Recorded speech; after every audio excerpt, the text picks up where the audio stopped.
নমস্কার। এই মুহূর্তে অসম তথা ভারতবর্ষ বিভিন্ন প্রান্তৰ পৰা কেইবাটাও গুৰুত্বপূৰ্ণ খবৰ আহি পৰিছে। ৰাজ্যবাসীৰ বাবে লৈ আহিছে এটা বিগ ব্ৰেকিং নিউজ। রকিবুল হোসেনের বিরুদ্ধে তৃণমূল কংগ্রেসের প্রতিবাদ।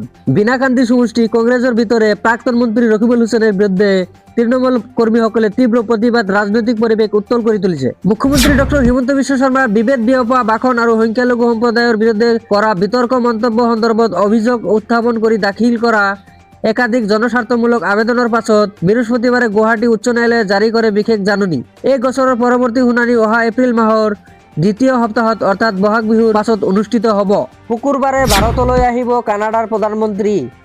বৃহস্পতিবাৰে ভাৰতৰ বৈদেশিক পৰিক্ৰমা মন্ত্ৰালয়ে এক প্ৰেছ বিজ্ঞপ্তিৰ যোগে এই কথা প্ৰকাশ কৰে। অৰ্থাৎ মার্কিন ৰাষ্ট্ৰপতি ট্ৰাম্পৰ ভাবুকি, রাশিয়ার পৰা রিলায়েন্স ক্রয় কৰি এই বৃহৎ পৰিমাণৰ তেল। ট্ৰাম্পৰ ৰুছ তেল ক্ৰয় সন্দৰ্ভত কঠোৰ স্থিতিৰ মাজত ভাৰতে নিজা শক্তি সুৰক্ষাৰ স্বাৰ্থত আপোচ কৰা নাই। ইয়াৰ এক স্পষ্ট প্ৰমাণ দাঙি ধৰিছে ভাৰতে।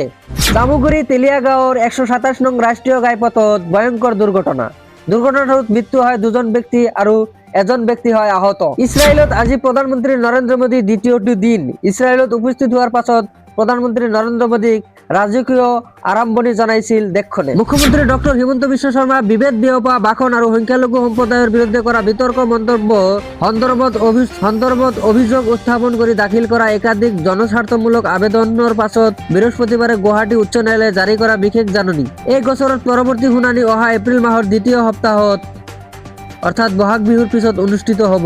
কাছাৰৰ দিগৰখালত বুজন পৰিমাণৰ অবৈধ সুৰা জব্দ। কাছাৰৰ দিগৰখালত বুজন পৰিমাণৰ মেঘালয় অবৈধ সুৰা জব্দ কৰিছে আৰক্ষীয়ে। দিগৰখালত তালাচী চকীত নিয়মীয়া তালাচী চলোৱাৰ সময়ত জব্দ কৰে সুৰাখিনি। পাকিস্তান ভ্ৰমণৰ পূৰ্বে বিবেচনা কৰক নাগৰিকসকললৈ, কিয় এই বাৰ্তা দিলে আমেৰিকাই।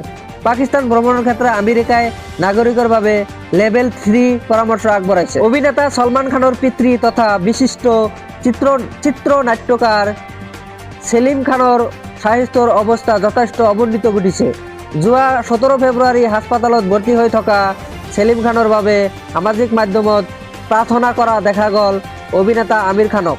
26 ফেব্ৰুৱাৰীৰ দিনটোত পুৱাৰ ভাগত মুখ্যমন্ত্ৰী হিমন্ত বিশ্ব শৰ্মাই দিলে এটা ভাল খবৰ। ৰাজ্যৰ যুৱকসকল উদ্দেশ্যে মুখ্যমন্ত্ৰীয়ে পূৰ্বে ঘোষণা কৰা বাবু আঁচনি শুভ আৰম্ভণি তথা ধন মুকলিৰ কথা ঘোষণা কৰিলে মুখ্যমন্ত্ৰী হিমন্ত বিশ্ব শৰ্মাই।